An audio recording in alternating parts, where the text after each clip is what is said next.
Boa tarde, professor Bento, professora Eleidi.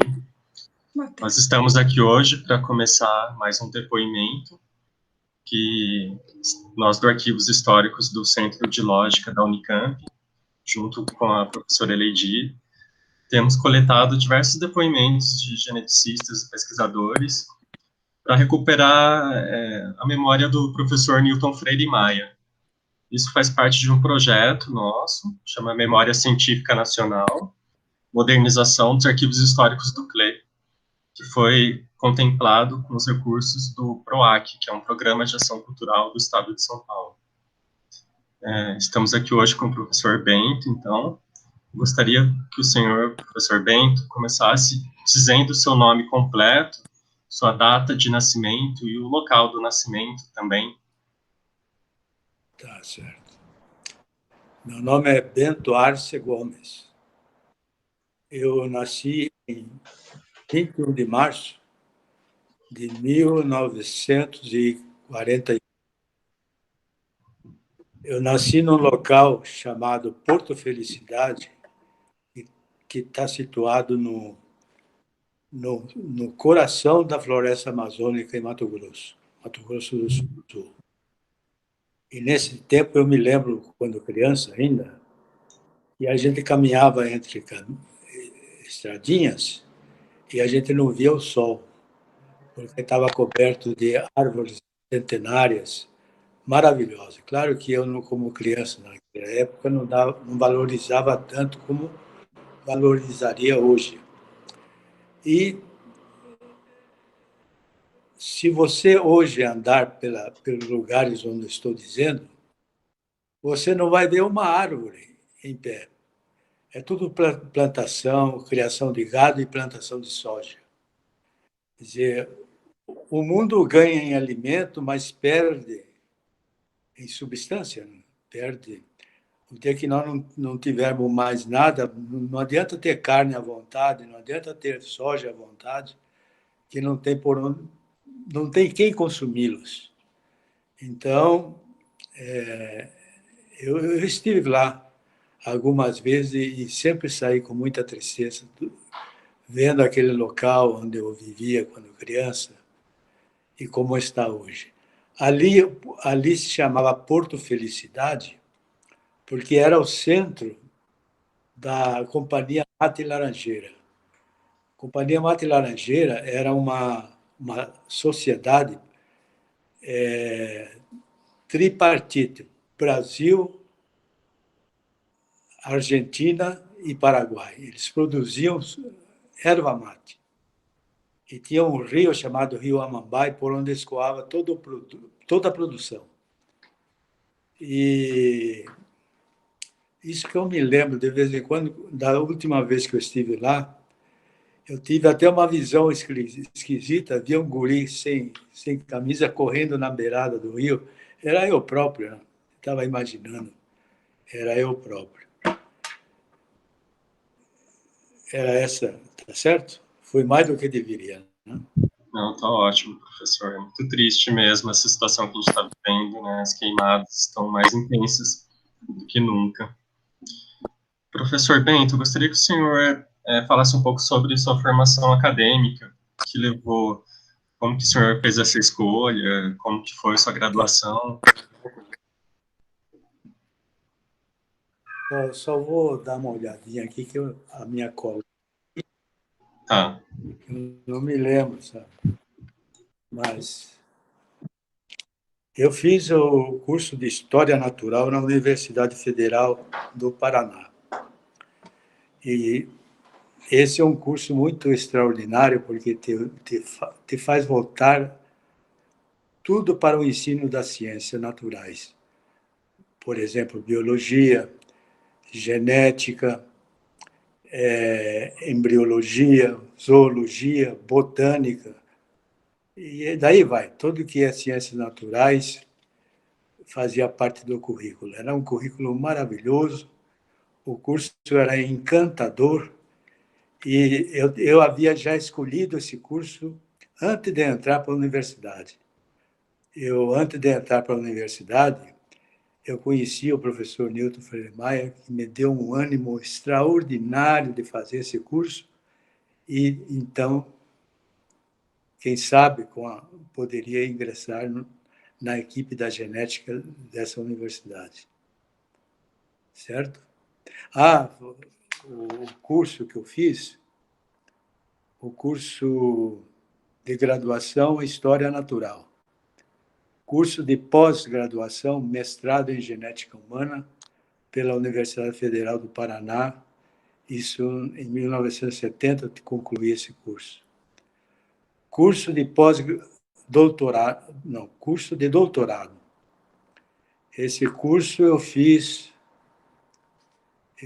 na Universidade Federal de Rio Grande do Sul.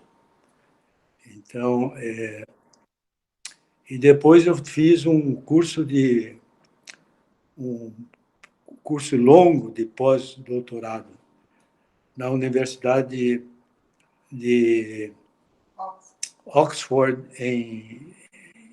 na Inglaterra. Lá eu fiquei por um pouco mais de 3 anos, e de lá, então, eu fiz a especialização que eu viria exercer no futuro laboratório de genética que ia funcionar na Universidade Federal do Paraná. Curso de genética não, curso de imunogenética. Eu havia me especializado na Inglaterra em imunologia, em genética e na fusão do dois, que seria imunogenética. Mais especificamente, eu trabalhei numa área bem nova, ainda naquela época, em que se fazia hibridização de célula somática humana com células de camundongos, para se fazer investigação genética de um grupo de genes muito importante na época, e que ainda é muito importante, chamado HLA, Histocompatibility HLA. Bom, esses são os cursos que eu fiz, além dos cursos o curso mais curta, assim, de duração de alguns meses. Esse, por exemplo, eu fiz na Escócia o curso da EMBO. EMBO, vocês devem conhecer, é muito conhecido na Europa, European Molecular Biology Organization. E depois, na Escócia, ainda eu fiz um pouco de genética em virologia na Universidade de Glasgow. E ainda no Instituto de Genética em Virologia, isso foi em Glasgow. E fiz lá também a Advanced Tissue Culture Course. Advanced Tissue Culture Course. E depois eu fiz um curso muito interessante na Grécia, chamado International Summer School on Diversity and the Regulation of the Immune System.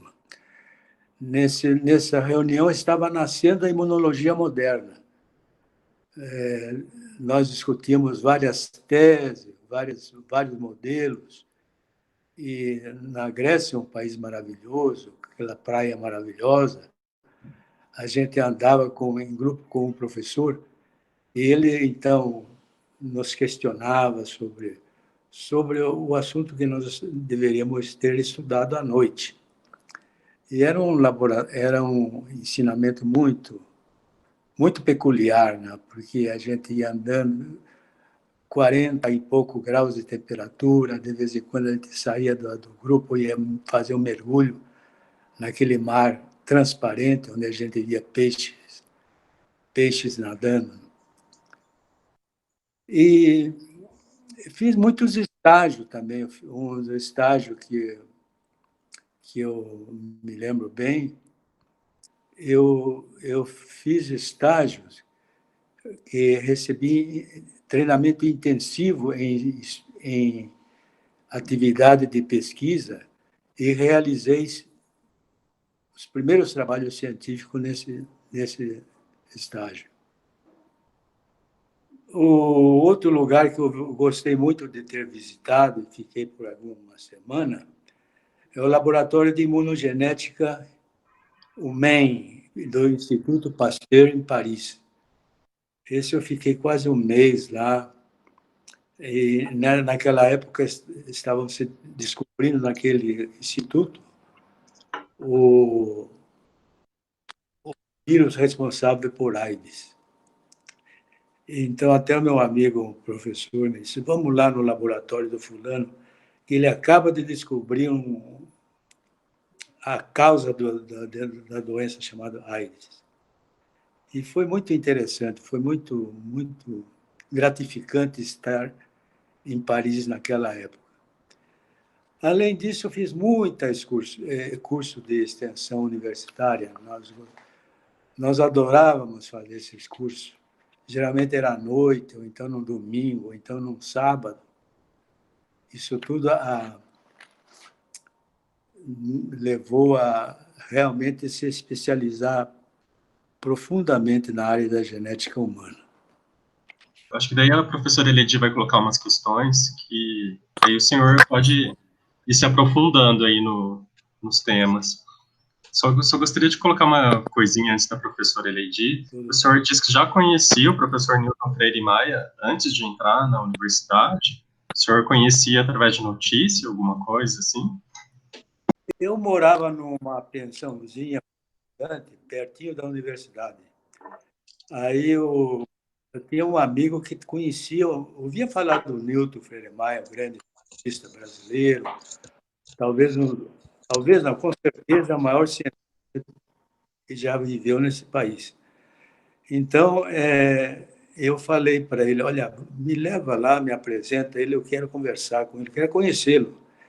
Isso foi na década de 50, no final de 50, foi em 59, mais precisamente. Eu vim a Curitiba, estava estudando, fazendo cursinho para ingressar na universidade. E aí, então, que eu fui conhecer, ele me levou, mas o Newton nos recebeu como se nós fôssemos uma personalidade importante. Nos dedicou aí 1 hora de conversa, mas foi uma coisa tão extraordinária que, no final, eu falei para ele, olha, professor, eu pensei em fazer medicina, mas agora que eu conheci o senhor aqui nessa conversa, eu já mudei de ideia. Eu quero fazer genética. Então ele achou muita graça e tal. E a verdade é que 1 ano depois eu fiz o curso de genética, de vestibular, e passei no vestibular e comecei a fazer o curso de História Natural. A equipe da genética era uma equipe extraordinária, uma equipe inteligentíssima, uma equipe formada por estudantes que hoje em dia é difícil você encontrar estudante como naquele grupo lá. E eu me lembro que depois que já estava no 2º ano de História Natural, quando veio um convite extraordinário do Newton Freire Maia, que eu podia trabalhar com eles lá, fazer uns trabalhos simples lá no laboratório.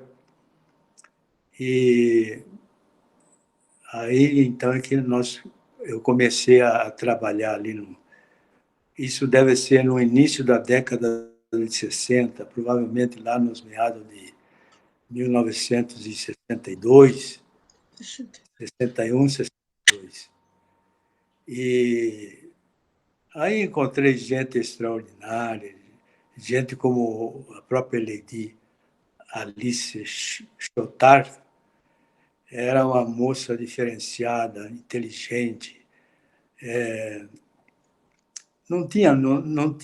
só tinha atributo positivo, sabe? Era uma moça extraordinária. E nós formávamos um grupinho, ela, eu, Oscar, um paleontologista hoje, e mais um ou dois estudantes. Nós vivíamos em grupo estudando. Toda vez que tinha uma hora disponível, nós nos reuníamos e estudávamos determinado tema. Por exemplo, um tema sobre paleontologia, um tema sobre botânica, sobre genética, sobre... Sabe, é assunto específico. A gente estudava, trocava ideia, discutíamos, e assim... E depois esse estudo também continuava na casa da Eleidi. Eu ia lá na casa da Eleidi para a gente estudar os assuntos abordados em sala de aula. Um período maravilhoso. Bento, várias coisas que eu ia perguntar para você, você já foi falando. Mas mesmo assim você me fez lembrar. Acho que antes de nós entrarmos no laboratório de genética humana, eu, pelo menos, não tinha entrado. Não sei se você já tinha, porque você entrou antes de mim. E o nosso curso de graduação começou em 62. Então, você entrou em 62 ou 3 já no laboratório de genética, porque eu entrei só em 64. E daí eu lembro que nós dois, foi um livro que você trouxe. Não sei se era da biblioteca do laboratório de genética, era um livro em inglês, e era muito sobre genética molecular. E a gente ficava traduzindo aquilo, e eu lembro que estudamos muito aquilo. O nosso interesse naquela época era principalmente genética molecular, que depois, só muito mais tarde, que eu fui trabalhar um pouco. Mas eu lembra desse livro? Me lembro também, só que estou querendo me lembrar eu acho que tinha alguma coisa ali do Watson e do Crick, mas tinha também, era um tipo de um compêndio de artigos de diferentes pesquisadores. Era coisa meio pesada para nós na época. Eu queria também que você comentasse alguma coisa daquele laboratório de genética humana antigo, quando você começou. O que você lembrar que você acha que... Lembranças mesmo, sabe? Sem precisar falar datas, coisas que foram peculiares, interessantes.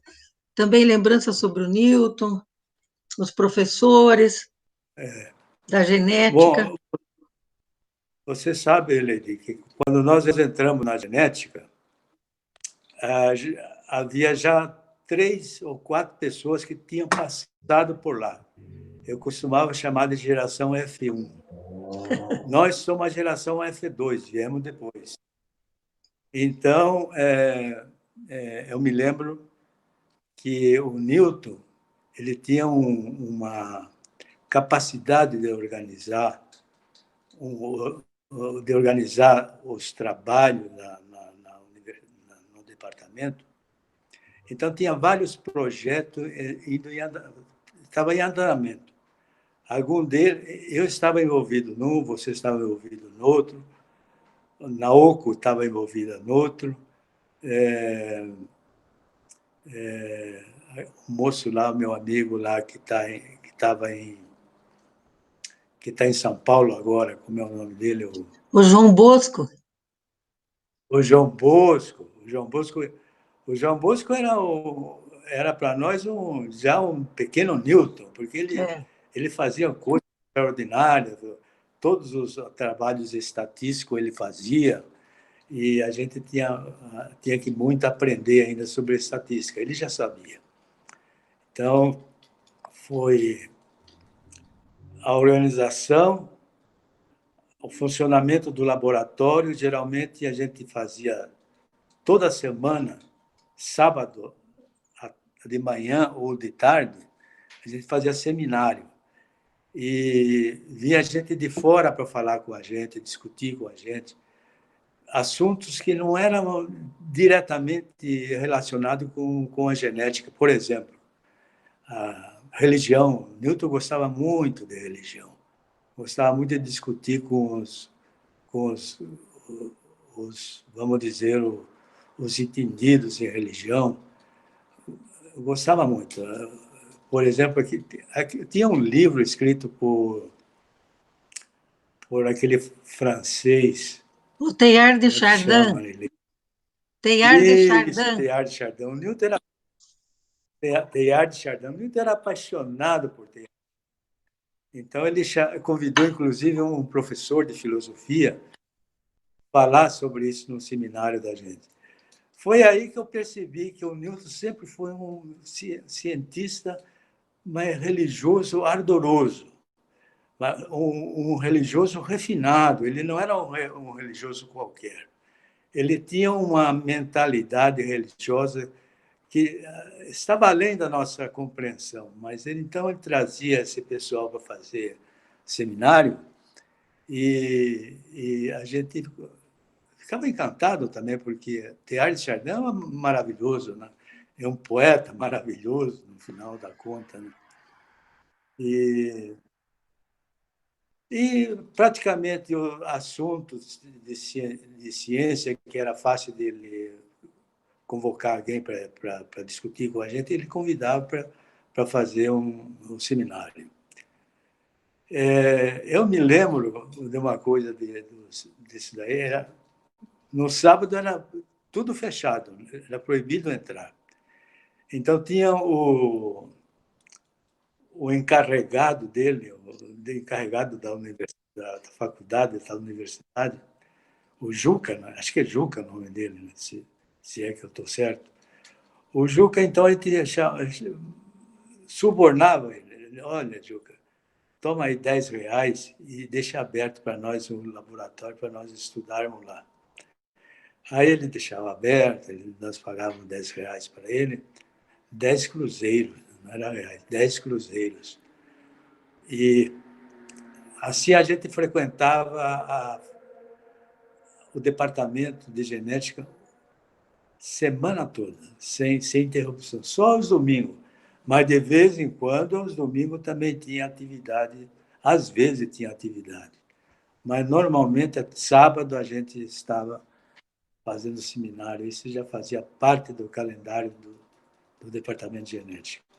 É isso, Eline. Olha, Bento, eu vou só fazer uma complementação ao que você está te falando.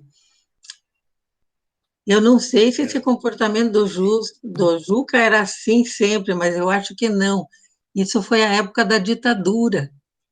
Então, eles fechavam a universidade. E não sei se você lembra que às 6 horas de dia mesmo de semana, o Juca batia lá e dizia que nós tínhamos que ir para casa, porque ele ia fechar a faculdade de filosofia. Era um absurdo aquilo. Nós ficávamos muito injuriados com aquilo. Era por causa da ditadura. 64 já tinha passado, então. Eu me lembro. Tinha o grupo dos militares, né? Tinha o grupo dos militares e tínhamos nós, que éramos ferrenho adversário da ditadura. Né? Então, nós, como todos os jovens daquela época, nós tínhamos aquele pensamento socialista. Lembra dele? Lembro. Então, era muito difícil a nossa vida naquela época. Muito. Foi quando eu viajei para a Inglaterra, em 74, acho que foi, eu cheguei na Inglaterra com aquele temor pela ainda perseguição da polícia. Eu me lembro que eu fui numa reunião com mulher do Allende, presidente lá de Chile. Ela fez uma reunião e convidou os estudantes da América Latina, e eu fui. Mas eu tinha muito medo, achando que a qualquer momento poderia aparecer policiais aí e nos prender todos nós. O que faríamos preso aqui num país estranho? Então, isso tudo é psicológico. Nós sofremos muito a ditadura nas costas, sofremos muito psicologicamente, e levou muitos anos para a gente se recuperar toda essa liberdade que nós temos hoje em dia. Você tem razão, Bento. Eu lembro que nós sofremos muito. E colegas nossos, às vezes, pessoas que a gente conhecia, que foram presos, torturados, coisas muito graves. E isso que você falou, sabe, eu lembro que quando eu cheguei na Inglaterra, que eu cheguei em 70, quando eu cheguei na Inglaterra, eu também me cuidava muito diante dos brasileiros. Então, a gente não dizia o que a gente pensava em termos políticos. Anos mais tarde, eu soube que um dos meus amigos pensava da mesma forma que eu, mas nem eu nem ele comentamos nada. E quando eu fui uma vez para Paris, não sei se você lembra da Inês Castro, a Inês, ela era do grupo do Salzano, e eu pude encontrá-la, daí conheci os brasileiros que moravam na Casa do Brasil. Ali também era complicado, porque a pessoa, segundo eles, um senhor até muito distinto, que respondia ali pela parte da direção da Casa do Brasil, e o pessoal tinha muito medo, porque a gente sempre achava que tinha aqueles que estavam ali simplesmente escutando, olheiro, para depois também perseguir, né, os estudantes. Foi uma fase difícil. Mudou muito o comportamento da gente naquela época. Ficamos até exageradamente cuidadosos. Mas, Bento, a entrevista é com você. Eu já estou falando demais. Eu vou voltar um pouquinho para trás. Não, Oi? Está ótimo. Estou gostando demais da tua... Mas, Bento, eu vou voltar um pouco para trás, que você também falou do teu mestrado. Eu não lembro sobre o que foi o seu mestrado e se foi o Newton seu orientador. Foi o Newton meu orientador, e a tese de mestrado era Epidemiologia e Genética das Fissuras Lábio-Palatinas. Ah, isso mesmo. Lembra disso? Eu lembro que eu colaborei com você. Você lembra que você era, nesse projeto, você era o principal estudante. E eu colaborei com você. Eu também ia naquele hospital das crianças.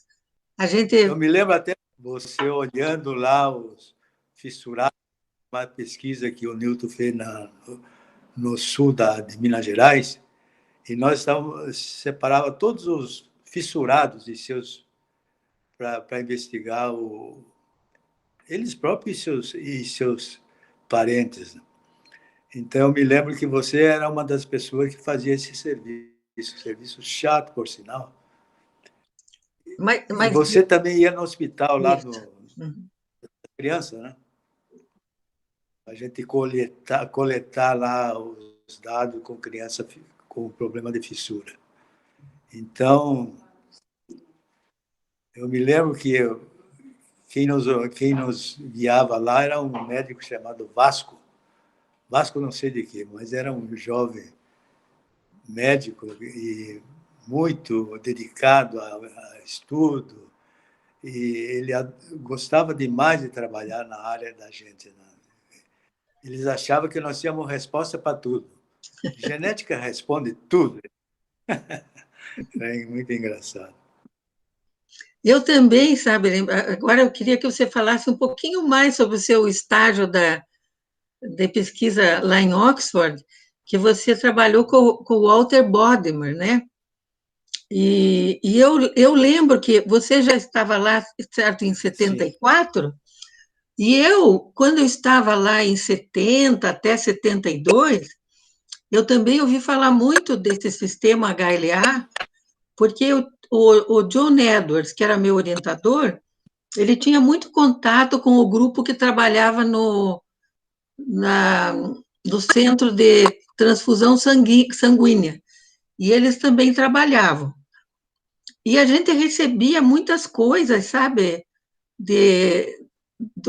desses que você conheceu, da imunogenética, como o EIMOS, né, o dossiê,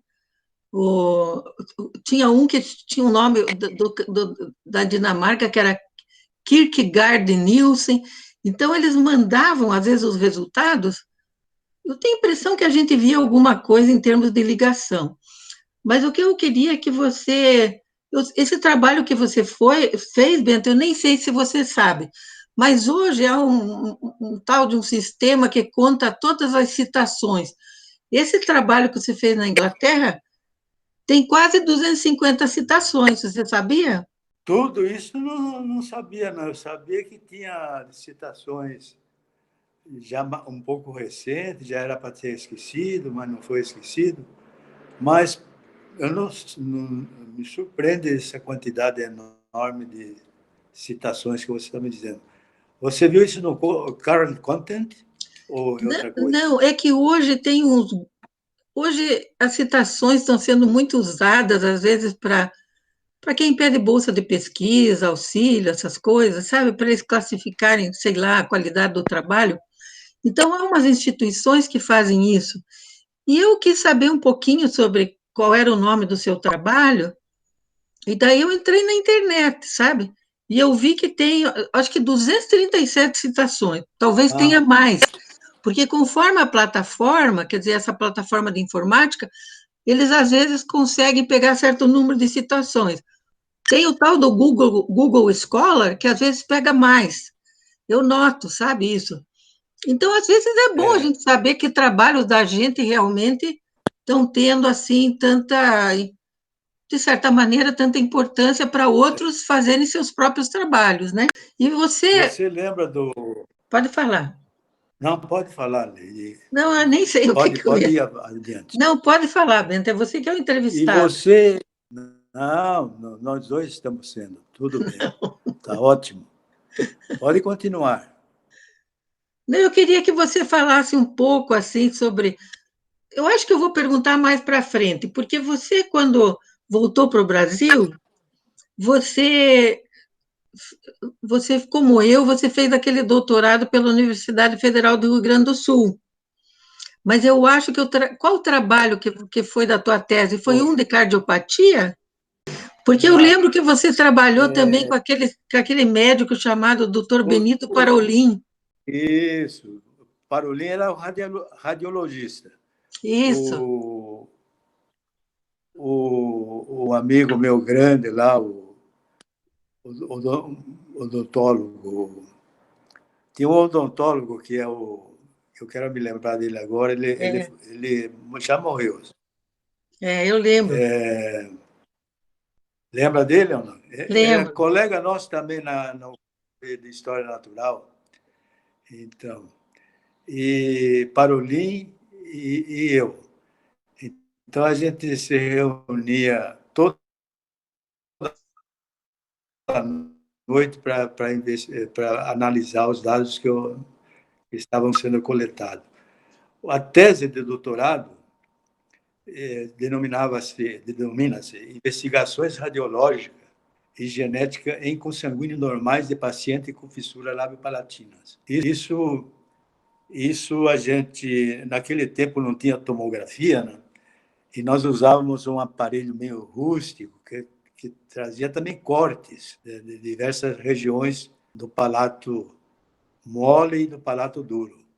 Então, nós estávamos procurando uma fissura que acontecesse em parentes de pacientes, mas que não eram clinicamente observáveis.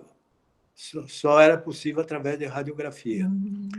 Então, inclusive, tive que me limitar muito ao uso da radiografia, porque nós éramos alunos do Newton, né, que sempre nos chamava a atenção dos riscos da radioatividade, né, do raio-x e de outras coisas a mais. Então, foi muito importante a presença de um radiologista da altura do Benito, de quê? Benito, né? Benito Parolin. E eu lembrei o nome do odontologista. O nome dele era Eros Gradowski, não era isso? Não, Eros Petrelli. Petrelli, isso mesmo, Petrelli. Eros Petrelli, isso aí. Eros Petrelli. Mas eu lembro também, Bento, que vocês faziam um tipo de radiologia diferente, eram umas coisas que não eram usadas assim normalmente numa radiologia clínica, assim, para diagnóstico de paciente, foi uma coisa mais refinada, né, essa parte radiológica. Era algo especial, se é que eu estou lembrando certo. Você estava falando do Era Benito especial. Parolin. Não, você está certo, era especial. O Benito Parolin, além de um grande conhecedor de vinhos, ele também era um extraordinário radiologista. Então, no grupo de pessoas que ia me arguir lá no Rio Grande do Sul, da banca fazia parte um radiologista famoso aqui no Paraná. Meu Deus, agora esqueci o nome dele. Ele trabalhava muito com o pessoal da pediatria. Você deve se lembrar, porque a gente ia muito na pediatria fazer discussão de casos, você lembra, né? Eu não sei, será que era o Dr. Roaldo Keller? Não. Não é. Outro nome. Ele era um radiologista conhecido, ele era respeitado. Ele Era o Sebastião? Também. Sebastião? Também não. Tá bom. Mas como fugiu. Então, bom, para encurtar a história, ele fazia parte da banca. E ele chamou a atenção da capacidade de Benito Parolin, dizendo que esse tipo de investigação que foi feita teria que ter na equipe um radiologista de expressão elevada. E ele elogiou muito o Benito Parolin, que ele conhecia do Hospital de Clínicas. E assim esse foi apresentado realmente duas novidades nesse trabalho. Uma é a técnica usada para detecção da microforma, que a gente diria também de fissura lábio-palatina, ou forma subclínica, porque você não reconhecia ele clinicamente. Além disso, uma coisa importante, uma contribuição interessante ali foi a utilização de uma análise estatística. Nem eu entendia no começo, e no fim ia complicando cada vez mais. Aí eu tive que procurar a pessoa que trabalhou nisso, lá do Getúlio Vargas, lá no Rio de Janeiro, esse epidemiologista, você também deve lembrar dele, eu não me lembro do nome, mas ele que me ensinou, me deu aula sobre essa técnica estatística, que era utilizada para investigar problema atmosférica. E era uma correlação, na base mesmo era uma correlação múltipla, mas uma correlação múltipla diferenciada, não era exatamente a correlação múltipla que a gente usa em estatística. E ele selecionava picos no caso de temperatura, ele selecionava picos, aqui é mais alto, aqui é mais baixo, aqui é o vale, aqui é tal. E a sua aplicação na fissura lábio-palatina, ele selecionava os possíveis subclínicos que crescia em torno de um fissurado. É complicado isso hoje em dia, eu mesmo já não entendo muito bem a base estatística desse problema, mas na época ele foi o primeiro trabalho pelo menos em genética, que foi utilizado essa técnica estatística. Alguns anos mais tarde, uns 5, 6 anos mais tarde, ou 10 anos, um japonês em Tóquio estudou a mesma coisa que eu fiz, só que aí já uma tomografia avançada que ele usou, e utilizou a mesma técnica estatística. E os resultados deles, desse grupo japonês, muito parecido com o resultado que eu obtive. Interessante, né? Ciência é assim, né? Muito bom. Bento, depois que você voltou para o Brasil, depois do que você estudou lá em Oxford, né, com o Walter Bodmer, você chegando aqui na Universidade Federal do Paraná, onde você já era, né, professor, você fundou o Laboratório de Imunogenética e Histocompatibilidade, né? Talvez se você puder ter alguma lembrança dessa época, de quem trabalhou com você, sabe? De você querendo falar um pouco sobre os trabalhos desenvolvidos. Tá certo. Eu tenho muita lembrança de coisas boas e coisas ruins. Primeiro, as coisas ruins, para a gente esquecer de uma vez. Não sei se você lembra que, naquele tempo, a energia elétrica caía muito no Curitiba. Demais. E eu me sentia... Eu tinha um lugar onde você congela, como é que chama o aparelho? Congelador, não? É congelador? Congelador, freezer, freezer. Muitos freezers. Freezer. Eu tinha um freezer, que veio dos Estados Unidos, lembra? Lembro. Eu comprei um freezer que veio lá dos Estados Unidos e eu enchia de amostra naquele freezer, né? Menos 40 graus centígrados. Então, quando ia faltar energia, eles me avisavam: vai faltar energia. Por quanto tempo? Tantas horas. Então, nós temos que dar uma solução aqui. Já pegava um caminhão, pegava o freezer, punha no caminhão, atravessava a estrada BR-116, onde nosso laboratório, nós tínhamos laboratório, lembra? Lembro. Ali, então, ali não caía energia. E eu deixava lá o freezer lá amanhecer. No dia seguinte, lá vou eu com o caminhão trazer de volta aquele pesadíssimo freezer, que era pesado o freezer, e para a semana seguinte, no fim da semana, acontecia a mesma coisa, correr outra vez. Sabe, eu fiquei meio maluco atrás, resolvendo o problema da queda de energia naquela época. Mas as coisas boas são os estudantes que a gente orientava para seu mestrado naquela época, né? E a gente... Era uma beleza estudar com esses estudantes dedicados, né? Gostavam de trabalhar.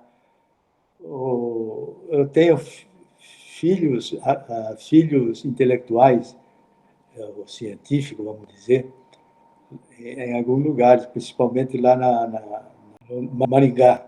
Maringá tem um centro de imunogenética que foram fundados por meus ex-alunos,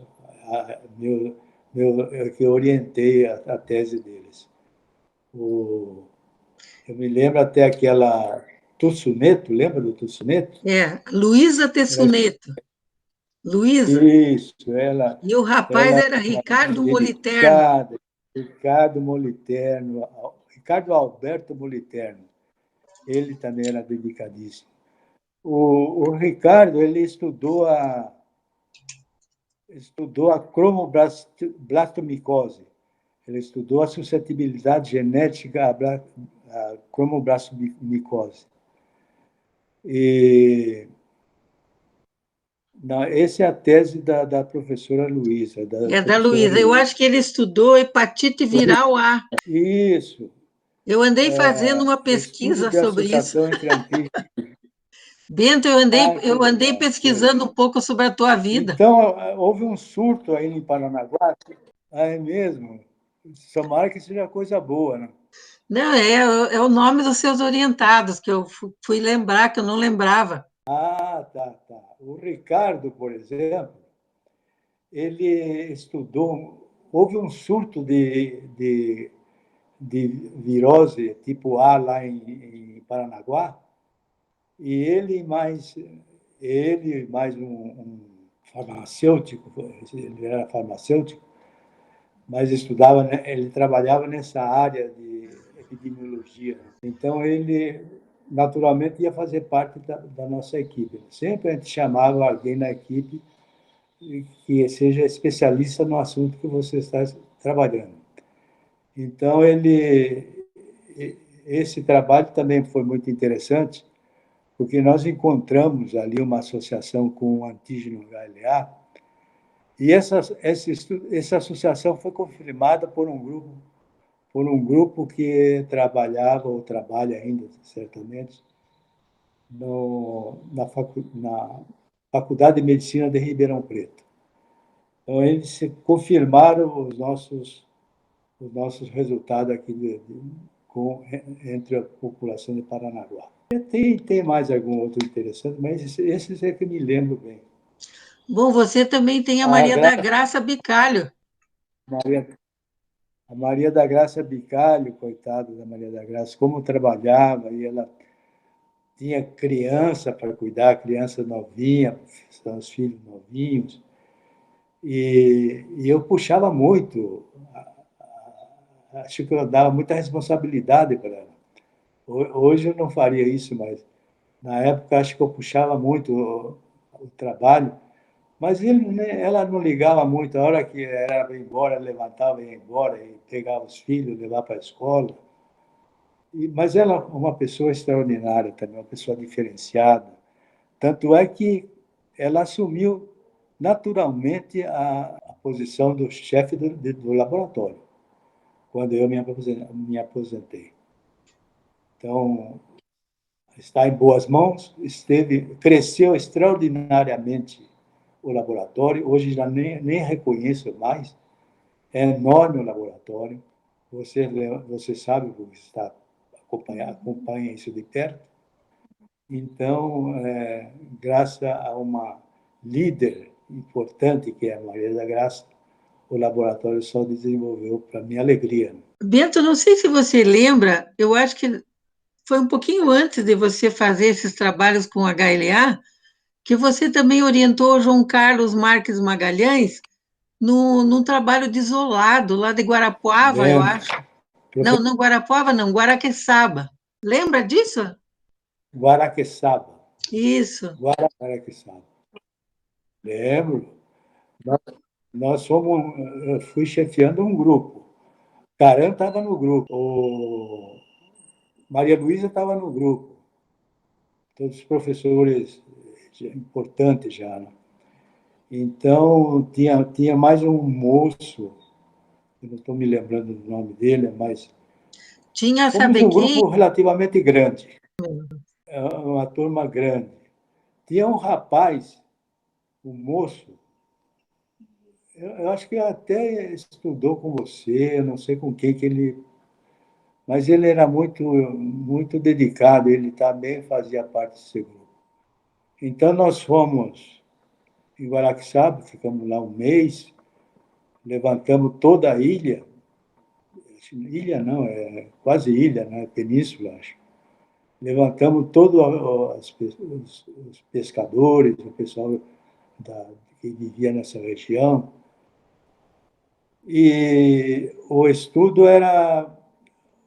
objetivo era estudo genético de um isolado. O isolado estava muito em moda naquela época, lembra? O Newton, inclusive, iria fazer um estudo isolado lá em Maranhão, estudo isolado belíssimo. Lembra daquele estudo isolado belíssimo que o Newton, Eleiti e outros fizeram? Maranhão, Carlos Eu não Maranhão. fiz, não, eu não participei. Não, você não, mas Carlos Maranhão esteve lá, Iglenir esteve Iglenir, lá. Isso mesmo. Iglenir pegou até cachumba lá para complicar o trabalho dele. Existe sempre coisa que não tá escrito no trabalho, é a história natural do trabalho. Ali em Guaraxaba, por exemplo, aconteceu uma coisa muito interessante que só poderia ser contado através de uma história natural do trabalho. Eu estava fazendo, acho que descansando um pouquinho, porque era muito calor na época. E eu me lembro que uma das pessoas que eu orientei, aquela menina, a mocinha que trabalhava comigo lá, você lembra? Um dos primeiros? Imagine se eu não me lembro, você vai lembrar. Eu sei que quem trabalhou junto com você lá foi a Néria, e depois foi para a citogenética. É isso aí. A Nélia, então, isso. A Nélia apareceu suando, de nervosa, porque uma pessoa havia esculhambado com ela e destemperou-a. E eu fui lá, falei, vamos lá, vamos conversar, alguma coisa está errada. Aí chegamos à conclusão, o rapaz estava nervosíssimo, e ele me explicou, pois é, a minha mulher perdeu um filho esses dias, aí um aborto, agora vocês vêm perguntar sobre aborto. E ele ficou indignado. Eu falei, não, tenha calma, esses dados aqui são confidenciais, ninguém além de eu e o entrevistado sabe de que se trata, não tem nome, só tem número, a gente não sabe de quem é, mas mesmo assim, se você não estiver satisfeito com a explicação, eu te dou a folha de volta. Aí eu devolvi para ele a folha, onde está toda essa informação. Ele foi embora chispando ainda, não estava nervoso ainda. E o que nos ajudou muito lá era um padre que eu falava para ele assim, olha, nós estamos tal, nós estamos aqui por isso, por isso. Eu gostaria que você explicasse isso ao seu pessoal aqui na igreja, no domingo, na missa de domingo, para não serem tomados de surpresa, para saber que tem um grupo de investigadores da Universidade Federal do Paraná estava ali. Aí esse nos ajudou muito. É a tal de história natural da pesquisa, né, que o Newton sempre falava muito. Me lembro também lá em sudoeste do Paraná, nós fomos lá para estudar, agora nem sei o que era, acho que genética de modo geral, mas aí tinha uma moça, estudante de filosofia, acho que é filosofia, estava lá conosco. E ela fala, o jeito dela falar, ela falava assim, nós somos da Federal, nós somos da Federal. Então, uma hora ele falou perto do Carlos lá, nós somos da Federal, e prenderam ela. Federal, nossa, porque lá é caminho de drogas, né? Ali no sudoeste do Paraná, ali era caminho da droga. Então, como ele falou, nós somos da Federal, é coisa da Polícia Federal. E a menina, levaram a menina presa. Aí imediatamente me avisaram e eu fui lá. Falei, por que você prendeu a moça aí? Aí ele me explicou, falei, não, você está enganado, não é esse o nosso papel aqui, não é fazer pesquisa de produtos, sabe? Eles acharam que era pesquisa de produto. Colinos é mais importante do que isso aí, né? Certa substância química, eles acharam que nós éramos como é que eu disse, pesquisa de mercado, quando na realidade era outro. Então, como ela falava, nós somos da Federal, assustou o rapaz. O rapaz era bandido, era um contrabandista. Até que eu falei para ele, olha, você solta imediatamente, porque não tem nada a ver com a situação de vocês. Aí ela soltou a menina, falava para ela, não fala federal aqui, que o pessoal se assusta. E o polícia, o chefe de polícia que nós fomos ver se chamava Índio. Você imagine o índio como é que era. Né? O índio, 3 anos mais tarde, ele foi assassinado com 40 ou 50 tiros. Pode imaginar isso? Violência daquela região. Tudo faz parte da história natural da pesquisa. Aquela da irmã Berkman, lembra dela? Lembro. Irmã Berkman. Ela está velhinha, mas está simpática, como sempre. Está viva. Então, para ela descobrir a correlação, a relação entre famílias que pertenciam ao mesmo grupo, ela e uma aluna dela viajava quilômetros e quilômetros pelo rio Amazonas. E era uma viagem que aquilo lá, para mim, era perigosíssima, porque um padre que era o condutor do barco, ele via de quilômetros, ele via tronco de árvore boiando no rio. Se você atropela um tronco daquilo, já era. E isso também faz parte da história natural. Mas, Bento, já que você falou da irmã Berkman, você chegou a fazer algum trabalho com ela? Sim, o trabalho que foi citado na literatura bastante naquela época. Então, um trabalho muito bonito do ponto de vista da história natural do trabalho. Ela sabia da existência de um grupo, de uma aluna dela que tinha um tipo de ictiose. Não era ictiose, mas um tipo de ictiose muito semelhante clinicamente a uma ictiose. Aí ela me mandou uma fotografia, orientei ela como que ela devia entrevistar a família da moça, da estudante. Depois ela foi descendo o rio, encontraram 2 ou 3 grupos separados. Na verdade, era um grupo só, né? Só a genética que poderia mostrar que era tudo relacionado a uma pessoa só.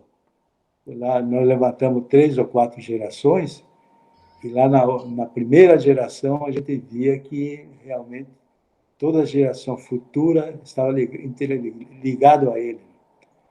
Então, esse é um trabalho que foi também feito aqui em Curitiba, né? E isso muito me orgulha de ter uma citação razoável, mas não tanto esse que você disse que tinha, né? Acho que tem uns 15 ou 20, o máximo 20 citações.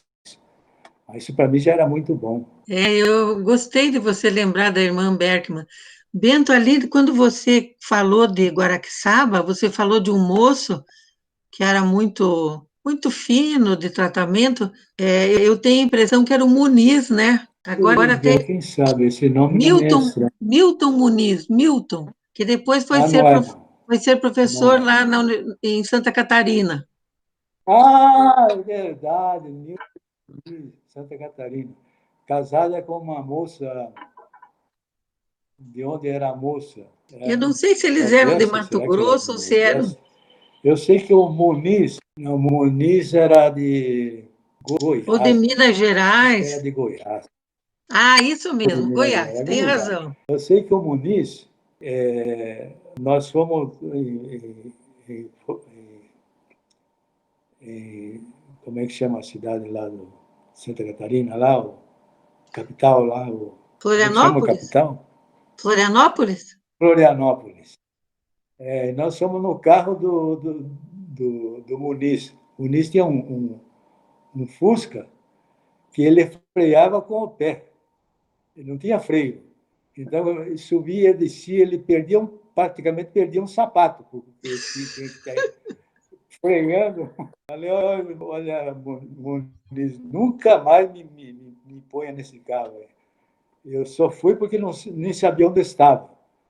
Mas se fosse mais perto, mais longe que a gente ia tanto, eu já teria desistido.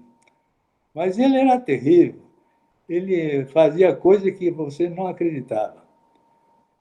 Também fazia parte da história natural das pesquisas. Quando nós fizemos pesquisas assim relacionadas com populações, né?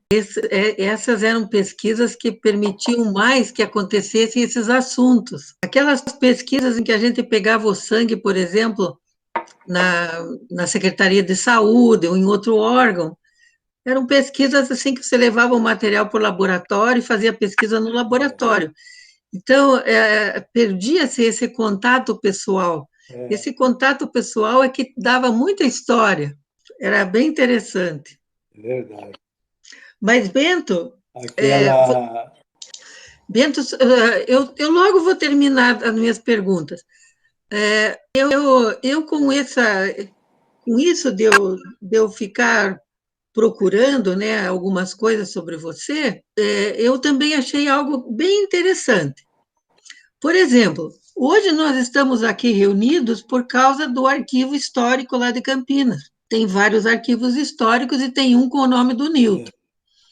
Então, tem a ver com lembranças do Newton, do departamento, os professores que ele orientou, né? Mas eu achei muito interessante, não sei se você sabe, eu não sabia. Eu vi que existe um arquivo histórico na Inglaterra sobre a Júlia e o Walter Bodmer, e também com todas as correspondências que eles receberam. Tá. Porque esse arquivo do Newton tem algumas cartas que o Newton escreveu, mas a maior parte são cartas que ele recebeu de outras pessoas. E segundo o Ricardo, são mais ou menos 20 mil cartas. Mas o Walter Bodmer também existe na Inglaterra, existe digamos, um arquivo com o nome da Júlia, que era a esposa dele, que também era cientista. Então, é Júlia e Walter Bodmer. E você sabia que tem um arquivo lá com as suas cartas? Nem sabia. Né? Pois é. Eles têm 4 arquivos de correspondentes de fora. Desculpe, 4. 4 arquivos de correspondentes de fora. E um é o seu. Eu gravei o nome de um, é do Amos, o Amos do HLA. Os outros eu não lembro. Então, as cartas que você escreveu para o Walter Bodmer, elas estão lá guardadas. Eu fiquei contente quando eu vi isso. Com relação a esse arquivo do Walter Bodmer, eu imagino que você tenha ficado satisfeito. Muito contente, porque eu havia perdido contato com ele há muitos anos já, e aconteceu, a mulher dele faleceu, ele estava no Imperial College, voltou para Oxford, e agora não sei por onde ele anda. Ele é cavaleiro da rainha, Sir Walter Bodmer. Bom, título aberto, hein? A gente também tem umas cartas que o senhor escreveu para o Newton, lá no nosso arquivo, né? A gente está com o arquivo do professor Newton lá na Unicamp. E aí tem uma carta do senhor, deixa eu ver se eu consigo mostrar aqui. Não sei se o senhor vai conseguir ver, mas eu vou projetar aqui uma carta aqui, não sei se vocês estão vendo, mas o senhor está falando que mandou um relatório de atividades científicas, das atividades que o senhor desenvolveu lá em Oxford. O senhor está enviando cópias desse relatório para a Eliane, o Salzano e o Frota.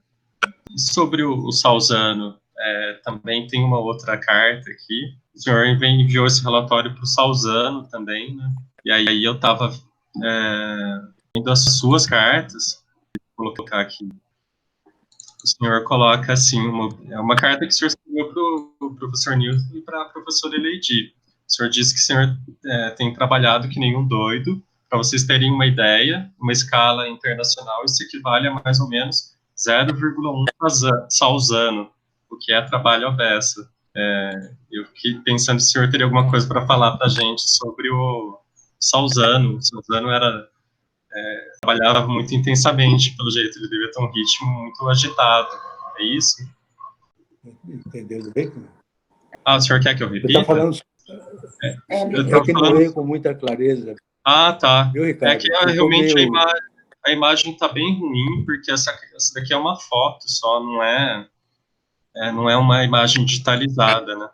Mas o senhor estava falando sobre o Salzano, que o Salzano pelo jeito ele tinha um ritmo de trabalho muito intenso. Queria saber se o senhor tem alguma lembrança também sobre o Salzano, não sei se vocês trabalharam juntos. O Salzano é uma dos muitos pais que nós temos no país. Com eles é que nós aprendemos a trabalhar como cientista. E eu me lembro do Salzano, uma vez estava em Oxford, aí eu fui fazer um estágio curto no hospital da universidade, e de repente entrei numa sala, estava uma foto grande, uma fotografia grande, sorridente, do Salzano. O Salzano tinha passado por lá, tinha feito algum estágio ali, provavelmente no Radcliffe Hospital. E eu estava fazendo também um estágiozinho lá e vi essa fotografia. Lindo, Salzano bonitão, sorridente, alegre, feliz. E o Salzano sempre foi uma pessoa que é dos pilares, vamos dizer, da genética humana no país. De genética, de um modo geral, né? Porque ele também tem no grupo dele gente trabalhando com drosófila, trabalhando com outras coisas, não só de genética humana. Eu vou mostrar aqui para a gente finalizar uma carta que o senhor escreveu para o professor Newton. Eu também não sei se o senhor está conseguindo enxergar, mas eu vou ler aqui um trecho. O senhor diz que muito me sensibilizou suas palavras, quer pela sua simplicidade, quer pelos seus valores humanos.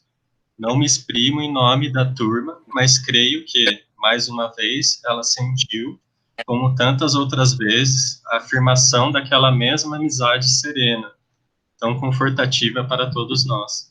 Estamos de parabéns porque, escolhendo-o como homenageado, conseguimos saber o significado essencial da nossa formatura. Abraços, Bento. Então, eu imagino que ele tenha sido o professor homenageado na formatura da turma de vocês, né? Nosso Paraninfo. Então, compartilhando essa... Foi o Paraninfo mesmo? Ah, tá.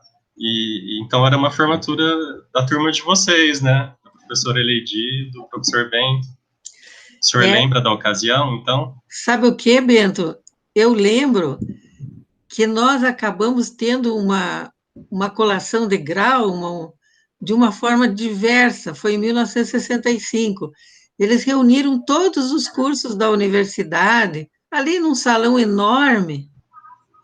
Então, provavelmente o Newton constou ali, né, como homenageado, paraninfo, como você diz, mas talvez quem fez o discurso, se é que houve algum discurso, foi alguém pela própria universidade. Nós tivemos uma colação de grau meio estranha sobre certos aspectos.